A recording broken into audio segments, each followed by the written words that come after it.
తిరుపతి స్థానిక జీవకోన రాఘవేంద్ర నగర్ వద్ద నుంచి వైఎస్ఆర్ కాంగ్రెస్ పార్టీ తిరుపతి ఎమ్మెల్యే అభ్యర్థి భూమన అభినయ్ పెద్ద ఎత్తున వైసీపీ నాయకులు కార్యకర్తలు అభిమానులతో ఎన్నికల ప్రచారం నిర్వహించి ఫ్యాన్ గుర్తుకు ఓటు వేయాలని అభ్యర్థించారు. తిరుపతిలో వైసీపీ అభ్యర్థి భూమన అభినయ్ రెడ్డి ప్రచారం ఊపందుకుంది. ఎండలు సైతం లెక్క చేయకుండా వేలాది మంది ప్రజలు ఆయన వెంట కదులుతున్నారు.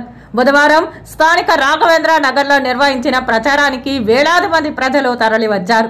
ఆ ప్రాంతం జనసంద్రమైంది. అభినయ్తో పాటు వైసీపీ ముఖ్య నాయకులు ప్రచారంలో పాల్గొని ఇంటింటికి వెళ్లి కరపత్రాలను అందజేసి జగన్మోహన్ రెడ్డి ప్రభుత్వం వల్ల కలిగిన లాభాలను ప్రజలకు వివరించారు. పథకాలు కొనసాగాలన్నా, రాష్ట్రం అభివృద్ధి సాధించాలన్నా తిరిగి జగన్మోహన్ రెడ్డి ముఖ్యమంత్రి కావాలని, ఫ్యాన్ గుర్తుకు ఓట్లు వేయాలని అభ్యర్థించారు.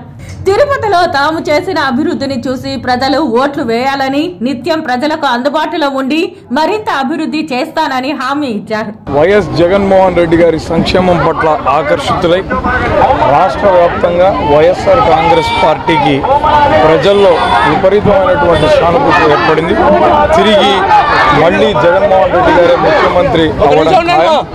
ఇందుకు నిదర్శనం తిరుపతిలో ఉన్నటువంటి జీవకోన ప్రాంతంలో జరుగుతున్నటువంటి ఎన్నికల ప్రచారమే ఒక ప్రపంచంలో సాగుతుంది. ఇక్కడ ఉన్నటువంటి స్థానికులందరూ కూడా పెద్ద ఎత్తున పాల్గొని పార్టీకి మద్దతు తెలుపుతున్నారు.